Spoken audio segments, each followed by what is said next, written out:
So I've got the formula for a Taylor series over here, and all it says is that you're going to take a derivative of whatever function that you're working with, and n stands for the number of the derivative that you're on, the first, second, third derivative. You plug in your center, and that's got to be stated in the problem. If it's a Maclaurin series, all that means is your center is 0. So you plug in 0 into whatever derivative you're on. Then it's the factorial of whatever derivative you're on, times x, which is always going to be there, minus that center to the nth power, to whatever number derivative you're on. So that sounds like a mouthful, but it's really easy to do. Look, the derivative of the function we're given, derivative e to the x, we know from Calc 1 is e to the x. The second derivative is e to the x. Third derivative is e to the x. So this one's going to be the most gentle, easiest introduction into a Taylor and Maclaurin series. So we're going to construct a series that can approximate this function, that can help approximate values. So the way we do that is we start at n equals 0 for this series.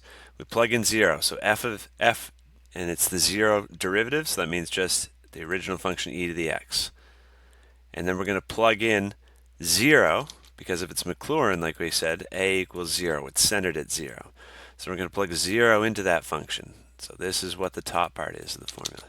We divide it by 0 factorial times x minus our a is also 0 to the 0 power.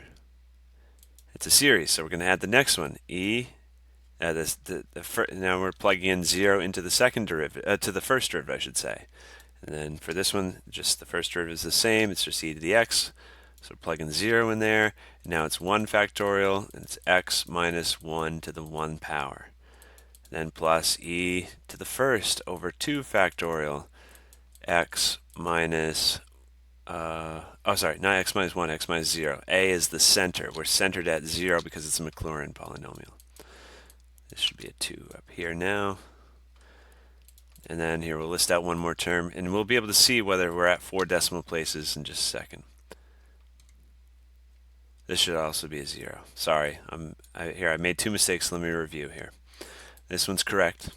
This next one, we plug in 0 in for our first derivative, and it's all over 1 factorial because we're on the first derivative.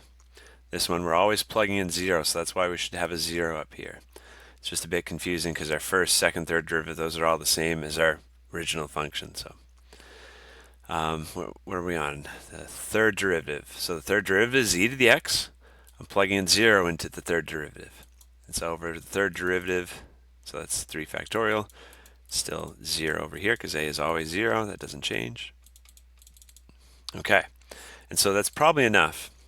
What you'll want to do is change these to decimal values. So e to the 0 is 1. 0 factorial is 1. And then anything to the 0 power is 1. So this first term is 1. This next term,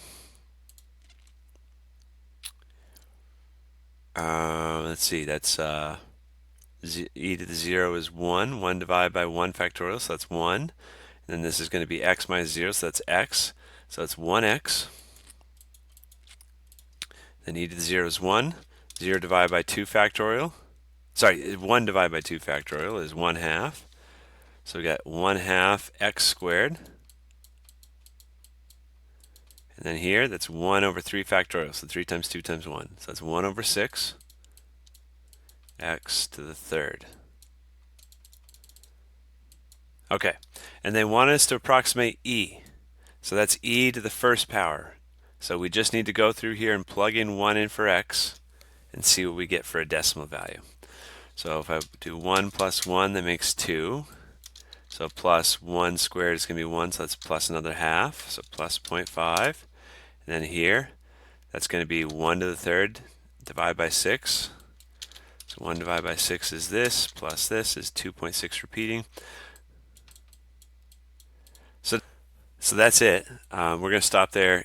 I actually was recording more in the video because I was trying to keep going until the 4th decimal place wasn't being adjusted. But it says use the third Maclaurin polynomial. So it's a little bit weird. That just means you want to use the third derivative term. So 1, 2, 3, there's 4 terms here. But this is what they mean when they say use the third Maclaurin polynomial. So we plugged in 1 like we were supposed to because it wanted e to the first. So they wanted 1 in for x. And when you plug in 1, you get 2.6 repeating. So to the 4th decimal place, our approximation is 2.6667.